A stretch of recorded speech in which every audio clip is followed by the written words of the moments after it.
মাগুরায় জলাবদ্ধতা থেকে ফসল রক্ষায় নিজ উদ্যোগে ক্ষেত থেকে পানি নিষ্কাশন করছেন চাষিরা। 18টি সেচ পাম্প বসিয়ে পানি নিষ্কাশন শুরু করেছেন ভুক্তভোগীরা। কৃষকরা জানান, সম্প্রতি অতিবৃষ্টিতে দরিশলী, ফুলবাড়ি ও আরপাড়ায় আমনের জমিতে জলাবদ্ধতা সৃষ্টি হয়। এর মধ্যে শালিখায় প্রায় 500 হেক্টর আমনের জমি তলিয়ে গেছে।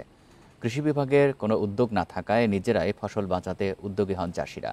গ্রামের অনেকেই বিভিন্নভাবে সহযোগিতাও করেছেন বলে তারা জানান। তবে অভিযোগ অস্বীকার করে কৃষি বিভাগ বলছে, ফসল বাঁচাতে নানাভাবে সহযোগিতা করা হচ্ছে কৃষকদের।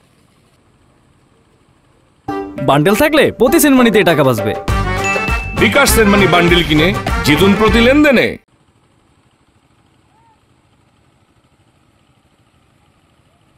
ধান বাঁচলে সবাই বাঁচবো, এই উদ্যোগ নেওয়া হয়েছে গ্রামবাসীর প্রচেষ্টায়। এই প্রযুক্তি আমরা না করলে হয়তো আমাদের এই 500 হেক্টর জমি বাঁচত না। তাই 2-4 দিনের ভিতর দেখবেন যে পানি এনে শুকিয়ে গেছে, আর আমাদের মাঠ বেঁচে গেছে। হাজার হাজার মন ধান আমরা পাবো। চাষিদের বীজ কেনার বিরিধান 33 এবং বিরিনা ধান 7-এর বীজ কেনার জন্য উদ্বুদ্ধ করতেছি। 3-4 দিনের মধ্যে পানিটা নেমে যায়, তাহলে এখনো যাত্রা সার্ভাইভ করার সম্ভাবনা আছে কিছু কিছু ক্ষেত্রে, মানে যেগুলো আগে লাগানো হয়েছে আর কি।